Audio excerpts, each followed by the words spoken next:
कोई बेवकूफ़ है जो कहेगा कि सर लड़ाई करते हैं पीओके के लिए। कारगिल हमने अपने एरिया में लड़ा ना, अपनी ज़मीन वापस ली, हमें हमारी नज़र हट गई थी, वो बैठे हुए थे हमारे एरिया में। अभी 25 साल हुए हैं। 2 महीने लड़ाई चली, 2-2.5 महीने। 529 soldiers killed, more than 1,500 seriously injured, 3,000 or injured. अपना एरिया, वो भी जब imagine if you have to enter Pakistan, and so what level of casualties are we looking at and what will happen to our GDP? मैंने Pakistan occupied Kashmir करते हैं, do you think that will happen? हम लोग ले पाएंगे? Not by force. We'll take our country back by many years because wars are very costly.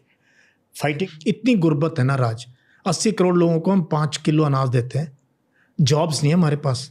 हमारे स्कूलों की कंडीशन जाके देखो, हमारे हॉस्पिटल्स की कंडीशन देखो, गांव की सड़कों की कंडीशन देखो, पानी की कंडीशन देखो। But as a professional soldier it is a no go by force. At politicians की बातें, as a professional soldier fight war is not easy. It बहुत डिफिकल्ट है, बहुत at this point. So होगा नहीं, you don't think? Why should we यार, what time क्या करो, क्या ले लोगे? समझ लो आपने कुछ 1000 स्क्वायर किलोमीटर कर, क्या मिल जाएगा आपको? कोई वहाँ सोने की खान है जिसको लेके हम रिच बन जाएंगे? तो these are all foolish talk. देश को तो जरूरत है, और यहाँ जिंगोइज्म में हम लग रहे नहीं जी, हम दीज टू थिंग्स दोस्ती कर रहे हैं, क्वाड वगैरह बना रहे हैं। अमेरिका कितने 1000 किलोमीटर है, और अमेरिका का इतिहास पता है, किसकी को कब सपोर्ट करेगा, कब हाथ खींच लेगा, यू नेवर नो। किसी का नहीं। पाकिस्तान, चाइना, बांग्लादेश, नेपाल, पहले ये कहें हाँ सर आप लीडर हो, आप हमारे भले की सोचते हो। यहाँ तो हम इनको ऐसी भाषा का यूज़ करते हैं, दोस्ती वहाँ उसके साथ करना चाहते हैं। तो हाइलाइट्स तो आपने देख ही लिया है, आगे चल के डिटेल में मज़ीद वीडियो आपके साथ शेयर करेंगे। पाकिस्तान से अगर जंग छेड़ी तो भारत का बहुत बुरा हश्र होगा। अब खुद भारत से ये आवाज़ें उठने लगी हैं। भारतीय साबिक जनरल ने अपनी हुकूमत के ख़िलाफ़ बहुत सारी बातें की हैं। अगर पाकिस्तान से जंग हुई तो भारत 100 साल पीछे जा सकता है, ऐसा कहना है भारतीय साबिक जनरल का। भारत पाकिस्तान से मुकाबला करने के लिए तैयार नहीं है। आइए देखते हैं इस वीडियो में। ऑफ पीपल, अमेरिका औरों को लेक्चर देता है ह्यूमन राइट्स पे।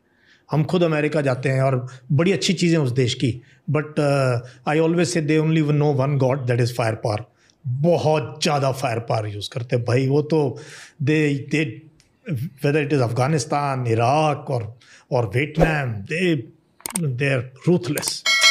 They just don't worry about how many people get killed and मारो बस। अगर वो बहुत डाउन हो रहे हैं, so their obvious choice is to become a problem for the neighboring country. Problem is only this sub-conventional में। But do you think they are getting insurgency?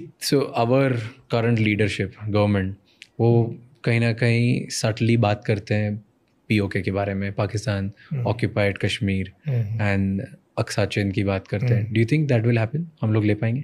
Not by force.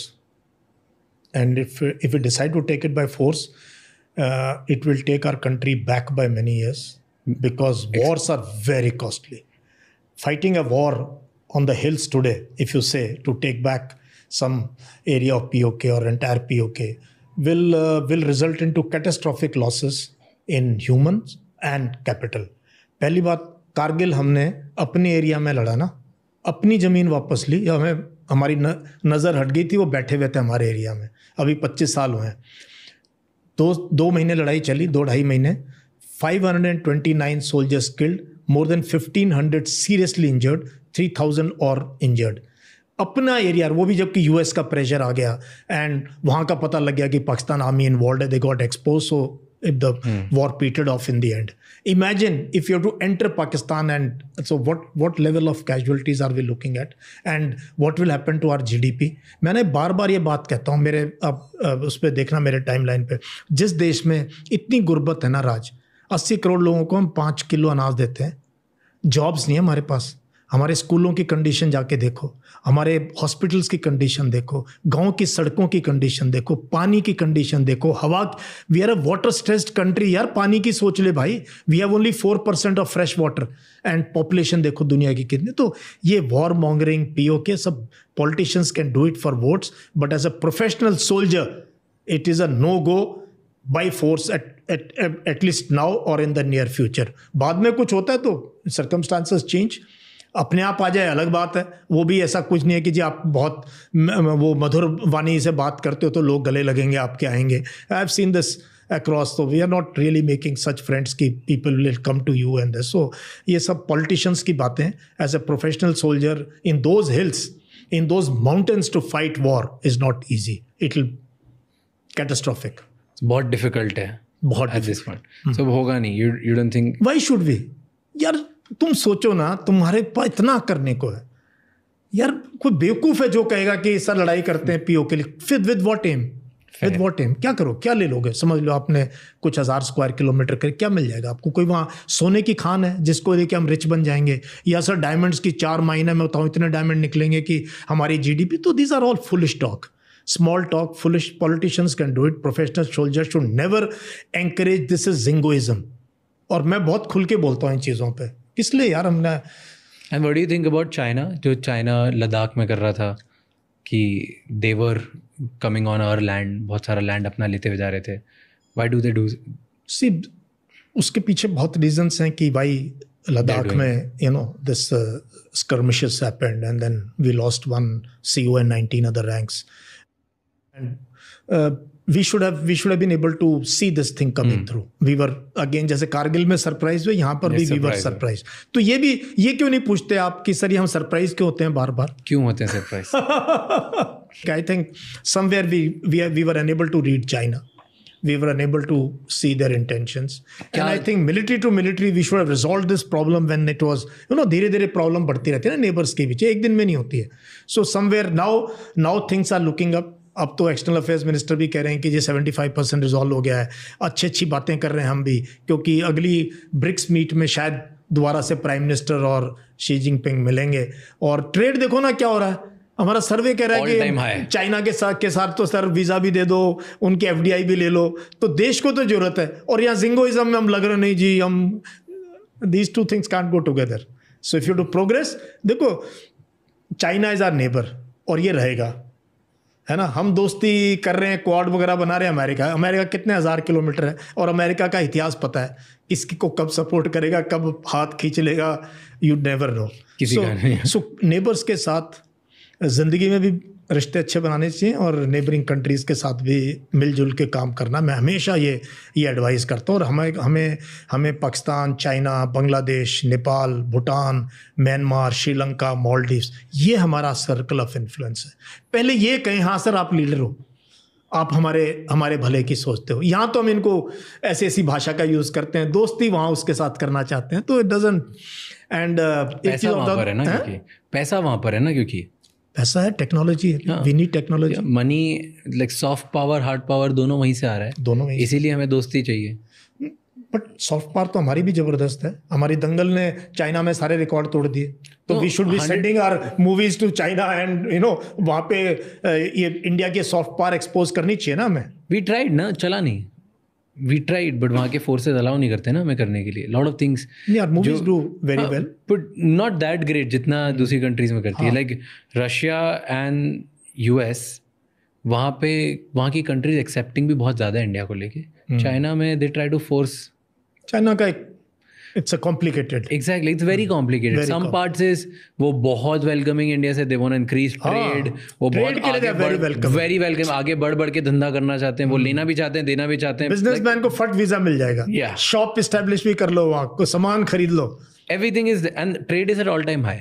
All time high. मतलब $100 billion हमने cross कर दिया है उनके साथ. Deficit में हम वैसे. हाँ, और कमाल की बात है कि हम उन पे डिपेंडेंट हैं. और किस चीज पे डिपेंडेंट है पता है? सोलर के लिए, जो कि हमारे देश का future lies in green energy. उसके लिए हमें सोलर में काम करना है. और सोलर मॉड्यूल, सोलर बैटरीज में चाइना वर्ल्ड लीडर है. आपके ओपिनियन में what do you think we know wrong about China? Where do we get wrong? I think we get wrong because दुनिया को क्या गलत पता है कि चाइना के बारे में, जो हमारा मिसकंसेप्शन. कि मुझे लगता है कि हम ना चाइना का जो विजन है, चाइना का जो वर्ल्ड को लेके जो ओपिनियन है चाइना की, वो हम नहीं समझते हैं. क्या है वो? चाइना जो है उसने कभी आज तक किसी का लैंड ऑक्यूपाई नहीं किया, किसी की कहीं आर्मी नहीं भेजी अपनी. UN में भी बहुत कम पार्टिसिपेशन है उसका.